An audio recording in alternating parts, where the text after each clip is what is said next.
Good morning, everyone. I am Karen Richardson, the Executive Director of the Virginia Society for Technology and Education. I'm happy to welcome everyone to our Digital Learning Day activities for 2017. As we have done in the past, we are visiting with students from the various classrooms in Virginia. Today, we are partnering with the Greater Richmond Area Educational Technology Consortium, which luckily shortens to GRAYTEC.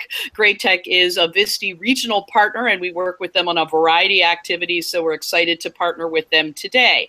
You are looking at a really good-looking group of high schoolers from Powhatan County who are going to talk to us about a variety of different STEM activities that they are doing in their school. So we're going to start by having each of them introduce themselves, and I think we decided far back left corner there is going to start with us. So tell us your name and your grade, and then they're going to talk to us about the exciting work that they're doing in Powhatan. I'm Colin, 12th grade. I'm Hannah, I'm in 12th grade. I'm Kylan, I'm in 12th grade. I'm Samantha, and I'm in 12th grade. My name is Jared, and I'm in 11th grade. All right, welcome everyone. So we're excited to hear about everything that you're doing in the world of STEM. Okay, well, I am the vice president of our Makers Club here at Powhatan High School. We just started this year, but we kind of operate the new Makerspace we have. And I'm also the special projects lead of our Computer Science Honor Society chapter here, which we just started this year, and we have the second chapter in Virginia. I'm just going to talk about some of the projects and outreach we've been doing with our school that I'm interested in. One of the big ones was our game design summer camp we did. What we have been doing, but I got to participate in it last summer. It's something we do over the summer. We bring a lot of kids in and just kind of show them really what you can do with computer science and just kind of get them introduced into some of the topics that we would go into later when they get further on in schooling. But one thing I got to do that I liked is I got to work with some of the more advanced students, and I had them learn coding on a game called Roblox, which is kind of just show them the possibilities of stuff they can do with computer science, which I thought was pretty cool, just to get the next generation interested in computer science. And that's about it. That's what I want to say for that. And I'll let Samantha talk to you a bit now. All right. So I also worked at one of the camps over the summer, but I did the Tech Divas camp. And basically, I like that one because you interact with girls and you're trying to get girls more interacted with computer science. And what I did with them was I taught them how to make these binary flippy-doos, which is basically like a binary piece of paper, and you fold it, and it teaches them binary in a very simple way, and teaches them how to make bigger numbers with just like ones and zeros, which is what binary is. And it introduces them to that type of technology without actually using technology, just using like pen and paper. And it shows that that computer science isn't as scary as like girls may think it is. And yeah. Okay, I'm the vice president of our Computer Science Honor Society at Powhatan High School. And what I'm going to talk about is the STEM Brothers and Sisters program that we're starting to do. And what it is, it's an after-school program, and we have some younger students come to the high school, and we can kind of show them all the things that we can do with computers. They can make apps, they can work in the Makerspace and play with all the little doodads that we have here. And it's fun, have them have a head start on seeing the stuff that they can experience in our high school. And I am the secretary of our chapter of Computer Science Honor Society in Powhatan. And it is like Jared said, it's the first chapter in Powhatan and the second chapter in the state. And I've been very involved with STEM throughout the county. And one of my biggest participations is with the game design camp and also the Computer Science Roadshow. And at the Roadshow, I help kids different forms of binary and how a computer transforms information throughout itself to transform a word into binary and back into a word so people can understand it, and teaching them that how computers understand it. And it was very fun to do that. And I do this because I really enjoy teaching the younger generation the different parts of STEM, because I think it's very important to show these kids that they have more opportunities than what has been shown to them in the past. And I think it's very important to show them that they can go into different parts of the job market. Cool. I'm Cullen again. I'm one of the student volunteers and teachers for our new makerspace here in the Learning Commons of Powhatan High School. Right now we have 4 3D printers made by MakerBot. They have 4 by 4 inch build plates, so we can build 4 by 4 by 7 inch tall 3D printer models. I've gone through and actually made a fully 3D printable RC car. The only thing that's not 3D printed on the car is the electronic components. And as teachers and students have seen at our high school, it fully works. And then we also have silhouette cutters here in the school, which we have 6 of. You can actually go through and cut out vinyl sections that we can stick, which we can make bumper stickers out of to be able to place in your car. We've made multiple ones for windows inside the school to be able to help show other kids our makerspace here in the high school.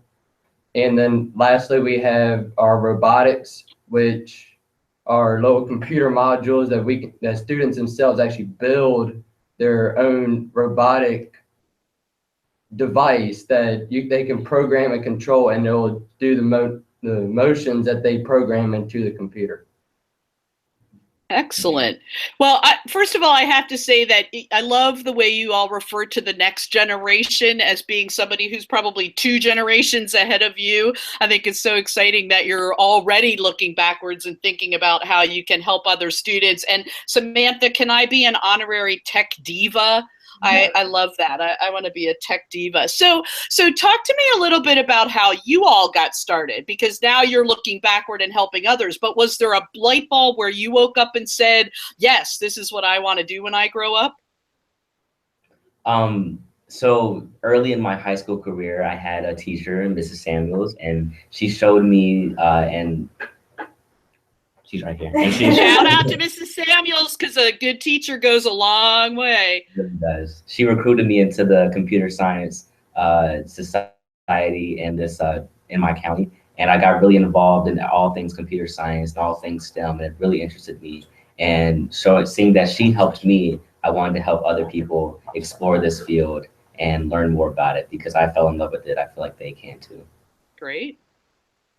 When I started, I actually have a second block study hall, which I actually started here in the library. And at first, at the beginning of the year, I never knew anything about the makerspace. But once they actually started bringing in some of the electronics, and I saw how much it actually interacted with some of the students, I decided to take a step forward and see what was happening. And I actually ended up knowing more than I thought of into 3D printers and silhouette cutters. And it started a new motion for me that I actually kind of want to go towards that electronics component with the 3D printers, and just to help with the other students on how to learn how to use the 3D printers and silhouette cutters. Great. Anyone else, that light bulb moment? Well, with me, the way it happened was kind of an accident. I took AP Computer Science senior year, and I didn't really take it because I was interested in it. I took it because I wanted to take as many AP classes as possible my junior year. But then once I started it, I got attached to it, and I found out, wow, this is actually something really cool, something that a lot more people should find out and start trying. And then I just kept going from there. I want to definitely continue with computer science as far as I can go with it. I want to study it in college. So I'm very happy that I got to take that class and discover the things that you can do with it.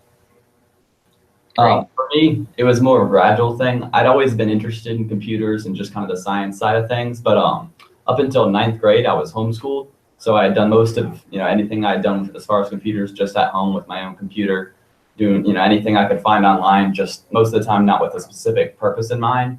But when I first came into public school, which was 9th grade, this high school, the first class I took that was computers was the basic game design class, which is a very simple class, but it did a good job of just introducing me to some of the kind of things like behind the workings of stuff that we use every day. And it just really got me interested. And the next year I took AP Computer Science, just gone on from there, and it's been a lot of fun. Great. And yeah, for me, it was kind of gradual as well. Like, I think it started back even when I was like in elementary school, and we had like maybe one computer class. And then like, as I went up into my education, we had more and more like computer involved things. Like at first we were we would only go and like visit the computer lab like once a week type thing. And like now we have like the cows, which is like the like cart on wheels, which is like the laptops that go around the school. And it's like, as I was like more exposed and stuff, I noticed that like I feel like the future is heading towards technology, and now I'm really interested in like having the younger generation get more into it, so then they can like go into all these different fields and like all these jobs that are going to be created every day with technology. That's great. Very Go important. ahead. Just to have more exposure in general to computers and computer science related stuff, because I mean, if somebody might have an affinity for it, they might never even know because they never tried it out. And that's what something our school's doing next year is we're going 1-to-1, giving every student a Chromebook, which I think is a very good step, because then every single person has their own computer. Even if they aren't using it for in-depth stuff, they're at least getting more exposure to using computers and knowing that they can actually use technology themselves. Cool. So we've got just a couple more minutes here, and one of the questions that I often throw out to a group like you, and I excited, so even if we go over a minute or two, I'm okay with that.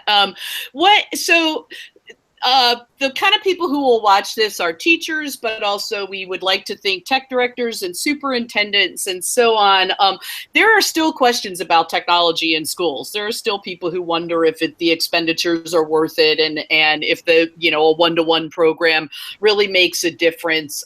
What if you had a school board member standing in front of you right now, or your superintendent, what would you say to them about the power of technology to support your learning?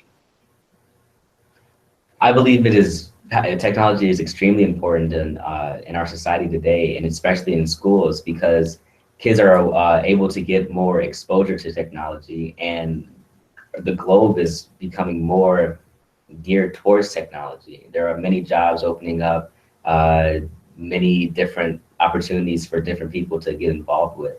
So I believe it is extremely important for kids to get exposed to at a young age to this field, so that if they do love it, like Jared said, they have the ability to learn that they love it and become involved with it.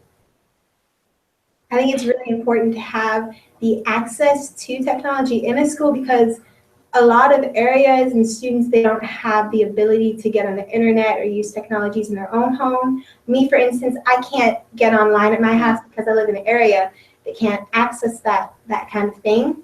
So it's nice for me to be able to come to school and use the resources that they have here to do that. And I think that that's something that every student should have the ability to do. Great. Anyone else? Here's pitch. Here's your chance. I have a little something to say. I just think it's really important, and because a lot of teachers think, and they really, you can't blame them for this, because a lot of them have reasons to think that technology is mainly just distraction for students and not something that can really be used in learning, because it's just, it's distracting the kids. I just think there needs to be a huge push towards encouraging teachers that technology can be just as much of a tool in learning as books or, worksheets or anything else, because all it does is you have the same learning capability, but you're able to have more communication, and you're able to research things and have access to, things you can never do on that when you're not online. And I just think if you could encourage teachers to, to integrate the technology into their learning instead of just treating it as something to keep the students from getting distracted on, that's really important to do. I also believe that technology and the internet is becoming more of a necessity and less of a privilege. So more access to that is very important. Great. In our schools. All right, folks, this is your last shot. And I'm sorry, I wish I remembered people's names. I'm old, that's my excuse. But aren't you holding something that wiggles, Missy, in the back? Oh, I put it down. Oh, you did. Fish. It's a fish. Hey, 3D printed. 3D printers. There you go. Very Very cute. At our school. I love it. I love it. Well, and we also have to give a shout out to Miss Kitten, who actually started our Makerspace here and has gone through and taken her time to be able to buy all of our printers and get access to all the grants and money to be able to put forward this Makerspace and make it so students can come here more often and see what we have to offer. Great. Yes, we always want to give a shout out to your teachers. Our goal with VSTE during these days, though, is to get to talk to students. We spend lots of time talking about you behind your back sometimes, or we go to conferences and things. So it's really important to us that we get a chance to hear from you. And I have to say, you're an impressive group of young people. The fact that you've gotten yourselves this far, but then are looking backwards to how you can help others. I'm hoping we'll get to talk to you some other time. So thank you so much for joining us today. Give everybody a big wave. You will be on YouTube for posterity here, and go forth and continue to do the great work that you're doing. Thanks again for joining us.